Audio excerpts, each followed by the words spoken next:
শুভ সকাল। কেমন আছো আমার আদরের সোনামণিরা? আজকে কি বার? আজকে বুধবার।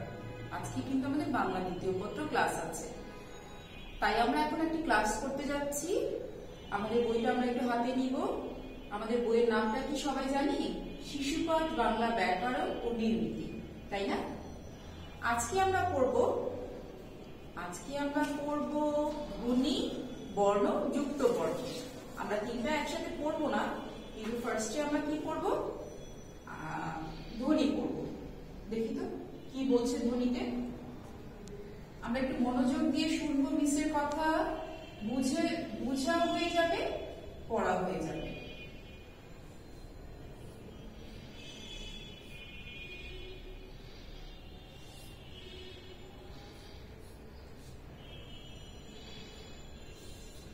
আচ্ছা, ফার্স্টে আছে ধ্বনি কি।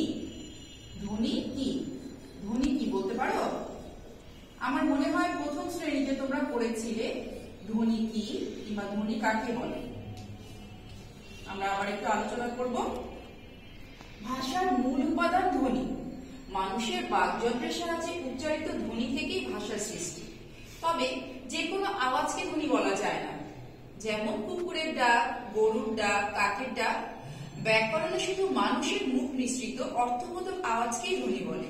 যেমন চক বলতে পারি, কলম বলতে পারি, বই বলতে পারি। গরু যে হাম্বা হাম্বা করে ডাকে সেটা কিন্তু ধ্বনি না। তাহলে কি আমরা বুঝতে পারছি? মানুষের বাকযন্ত্র কোথায় আছে? এই যে আমাদের গলার এই জায়গাটাতে। মানুষের বাকযন্ত্রের সাহায্যে উচ্চারিত ধ্বনি থেকে ভাষার সৃষ্টি হয়। ঠিক আছে, তাহলে আমরা এখন একটু দেখি ধ্বনি কাকে বলে। কাকে বলে বলতে কি বোঝাচ্ছে? ধ্বনি কাকে বলে? মানুষের কণ্ঠ নিঃসৃত শব্দ বা আওয়াজকে ধ্বনি বলে। দেখেছো, একদম আমার কথার সাথে মিলে গেল, তাই না? মানুষের কণ্ঠ নিঃসৃত শব্দ বা আওয়াজকে ধ্বনি বলে। এখন আমরা ধ্বনির একটু প্রকারভেদটা দেখি। ধ্বনি কয় প্রকার? ধ্বনি হচ্ছে দুই প্রকার। প্রকারভেদটা আমরা একটু দেখি।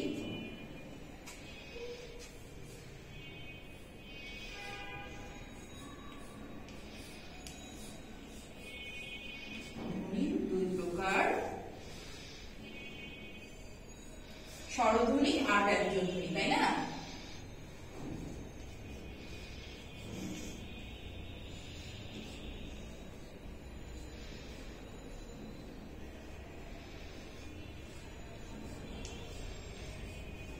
স্বরধ্বনি আর ব্যঞ্জন ধ্বনি।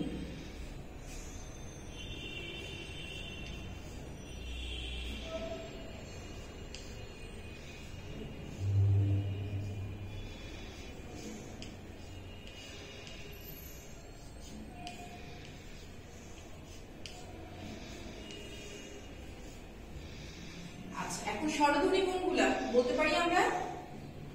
যেসব ধ্বনি উচ্চারণের সময় ফুসফুস থেকে বাতাস মুখের কোথাও বাধা পায় না সেগুলোকে স্বরধ্বনি বলে। আবার বলছি, যেসব ধ্বনি উচ্চারণের সময় ফুসফুস থেকে বাতাস মুখের কোথাও বাধা পায় না সেগুলোকে স্বরধ্বনি বলে। যেমন কোনগুলো হতে পারে বলি তো? স্বরধ্বনি সরেয় থেকে একদম ও পর্যন্ত, তাই না? সরেয় রস্যই দীর্ঘ সবই হচ্ছে কি ধ্বনি? স্বরধ্বনি। আর ব্যঞ্জন ধ্বনি কোনগুলো? যেসব ধ্বনি উচ্চারণের সময় ফুসফুস থেকে বাতাস মুখের কোথাও বাধা পায় সেগুলোকে ব্যঞ্জন ধ্বনি বলে। তাহলে কি বুঝেছি? স্বরধ্বনিতে ফুসফুস থেকে বাতাস মুখের কোথাও বাধা পায় না, তাই না? আর ব্যঞ্জন ধ্বনিতে মুখের কোথাও না কোথাও এই বাতাস বাধা পায়। এখন দেখি তো ব্যঞ্জন ধ্বনি কোনগুলো। ব্যঞ্জন ধ্বনি আমরা সবাই জানি, ক, খ, গ, ঘ, এইগুলো হচ্ছে আমাদের ব্যঞ্জন ধ্বনি।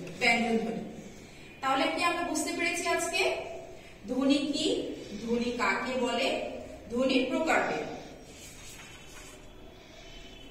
আমরা আজকে বর্ণ চ্যাপ্টারটা পড়তে পারি, কিন্তু তোমাদের জন্য খুব বেশি কিছু হয়ে যাবে কিনা আমি বুঝতে পারছি না, কিন্তু আমরা একটু আলোচনা করে রাখি। বর্ণ, স্বরধ্বনি আর বর্ণ একসাথে পড়লে আমাদের জন্য সুবিধা হবে। আচ্ছা, বর্ণ বর্ণ কাকে বলে বলতে পারি? ধ্বনি যখন আমরা লিখে প্রকাশ করি সেটাই হয়ে যায় বর্ণ। তাহলে দেখি বর্ণ কাকে বলে।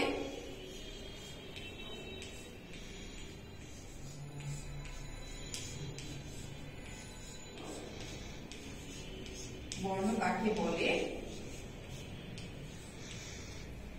যেসব ধ্বনি লিখে প্রকাশ করতে যেসব সাংকেতিক চিহ্ন ব্যবহার করা হয় সেগুলোকে বর্ণ বলে। বুঝতে পেরেছো? যেমন স্বরে অ, স্বরে আ, হ্রস্ব ই, ক, খ। যখন আমরা মুখে বলবো তখন কি হবে? ধ্বনি হবে। যখন আমরা মুখে বলবো, মুখে, তাই না, তখন কি হবে? ধ্বনি। আর যখন আমরা লিখবো তখন সেটা কি হয়ে যাবে? বর্ণ। লিখবো তখন হয়ে যাবে বর্ণ। ঠিক আছে? তাহলে আমরা বুঝতে পেরেছি। আবার বলছি ধ্বনি কাকে বলে? ধ্বনি লিখে, বর্ণ কাকে বলে বলছি? ধ্বনি লিখে প্রকাশ করতে যেসব সাংকেতিক চিহ্ন ব্যবহার করা হয় সেগুলোকে বর্ণ বলে। আর ধ্বনি কাকে বলে? মানুষের কণ্ঠ মিশ্রিত শব্দ বা আওয়াজকে ধ্বনি বলে। এখন আমরা বর্ণেরও একটা প্রকারভেদ আছে সেটা দেখতে চাচ্ছি। বর্ণের প্রকারভেদ, বর্ণও কিন্তু ধ্বনির মতো দুই প্রকার। সেগুলো হচ্ছে একই রকম স্বরবর্ণ, স্বরবর্ণ, আর হচ্ছে ব্যঞ্জন বর্ণ।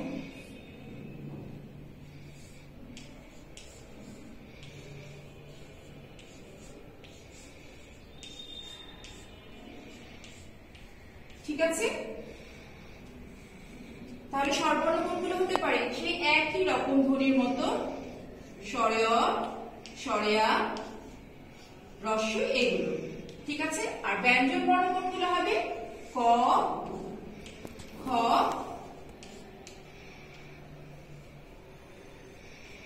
আমার এই বোর্ডে লেখা ভালো হচ্ছে না। আচ্ছা, তাহলে কি দেখা গেল? স্বরবর্ণ, ব্যঞ্জন বর্ণ আমরা বুঝে গেলাম এবং ধ্বনি আর বর্ণের মধ্যে পার্থক্যটা বুঝে গেলাম। এখন একটু আলোচনা করি স্বরবর্ণ কাকে বলে। যেসব বর্ণ অন্য ধ্বনির সাহায্য ছাড়াই উচ্চারিত হয় সেগুলোকে বর্ণ বলে। যেসব বর্ণ অন্য ধ্বনির সাহায্য ছাড়াই উচ্চারিত হয় সেগুলোকে স্বরবর্ণ বলে। আর যেসব বর্ণ স্বরধ্বনি ছাড়া উচ্চারণ করা যায় না সেগুলোকে ব্যঞ্জন বর্ণ বলে। দুটো কিন্তু একদম আলাদা জিনিস, তাই না? স্বরবর্ণের কোনো সাহায্য লাগে না আর ব্যঞ্জন বর্ণের কিন্তু সাহায্য লাগে। আমরা কি জানি স্বরবর্ণ কয়টি? স্বরবর্ণ কিন্তু 11টি। স্বরবর্ণ 11টি। আর ব্যঞ্জন বর্ণ কয়টি? 39টি। ব্যঞ্জন বর্ণ 39।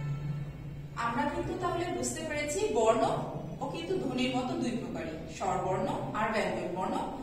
এখন আমরা জানি যে স্বরবর্ণ কয়টি? স্বরবর্ণ 11টি আর ব্যঞ্জন বর্ণ হচ্ছে 39টি। আমরা এই পুরোটা চ্যাপ্টারে কিন্তু বুঝে গেলাম। এরপরে আমাদের আছে যুক্ত বর্ণ। যুক্ত বর্ণ কাকে বলে আমরা একটু পড়ে ফেলি, তাহলে আমাদের জন্য সুবিধা হবে। এখন আছে যুক্ত বর্ণ। যুক্ত বর্ণ হচ্ছে এক বর্ণের সাথে অন্য বর্ণ যুক্ত হলে সংযুক্ত বর্ণকে যুক্ত বর্ণ বলে। কি বলে? আমার সাথে একবার বলো তো। এক বর্ণের সাথে অন্য বর্ণ যুক্ত হলে সংযুক্ত বর্ণকে যুক্ত বর্ণ বলে। যেমন এখানে কি হতে পারে? ক, তোমরা জানো যুক্ত বর্ণ কি, তারপর আমরা একটু আরেকবার আলোচনা করছি। কি হতে পারে? এটাকে আমরা ভাঙবো। ভাঙলে কি হয়? ক যোগ ক, কি হয়? তারপরে কিন্তু আমাদেরকে কি করতে হয়? শব্দ বানাতে হয়। পক্ক বলতে পারি, ছক্কা বলতে পারি, তাই না? এরকম করে এখানে কিছু যুক্ত বর্ণ আছে। আমি নেক্সট ক্লাসে তোমাদেরকে যুক্ত বর্ণগুলো দিয়ে দিব। আর এই বর্ণ কাকে বলে, ধ্বনি কাকে বলে, ধ্বনি কি, বর্ণ কি, যুক্ত বর্ণ কি একটু বোঝার চেষ্টা করবে। আশা করি আমি যতটুকু তোমাদেরকে বুঝিয়েছি তোমরা বুঝে গেছো। আজকের জন্য আমরা শ্রেণীর কাজের খাতায় আমরা এই অধ্যায়টা বুঝেছি কিনা সেটা দেখার জন্য শূন্যস্থান পূরণগুলো করব। সেটা হবে আমাদের CW কপিতে আমরা লিখবো এই শূন্যস্থান পূরণগুলো।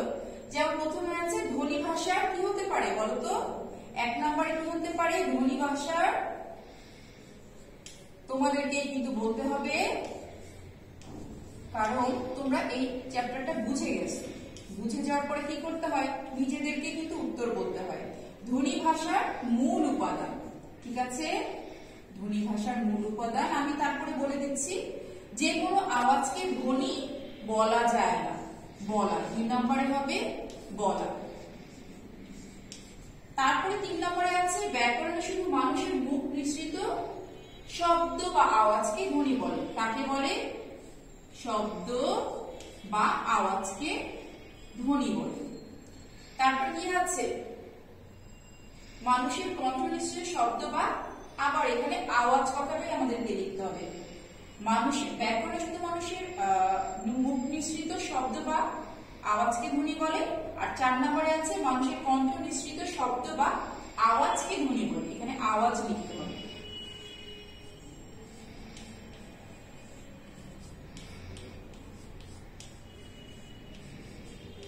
আওয়াজকে। আর 5 নম্বরে আছে বাংলা বর্ণমালায় মোট বর্ণ কতটি বলতে পারো? বর্ণ কতটি? একটু আগে আমি বলেছি স্বরবর্ণ হচ্ছে 11টি আর ব্যঞ্জন বর্ণ হচ্ছে 39টি। তাহলে সব মিলে কয়টি হলো? 50টি, তাই না? 50টি। এই হচ্ছে আজকের আমাদের শ্রেণীর কাজ। কিন্তু আরেকটা কাজও তোমাদেরকে করতে হবে, সেটা হচ্ছে সঠিক উত্তরের টিক চিহ্ন দাও। তোমরা এটা নিজেরা করবে, শূন্যস্থান পূরণ আর সঠিক উত্তরের টিক চিহ্ন দাও। এটা আমরা আমাদের শ্রেণীর কাজের খাতায় আজকের তারিখ দিয়ে, ডেট দিয়ে লিখে ফেলবো, ঠিক আছে? আজকে তাহলে এই পর্যন্তই। সবাই ভালো থেকো, সুস্থ থেকো। আল্লাহ হাফেজ।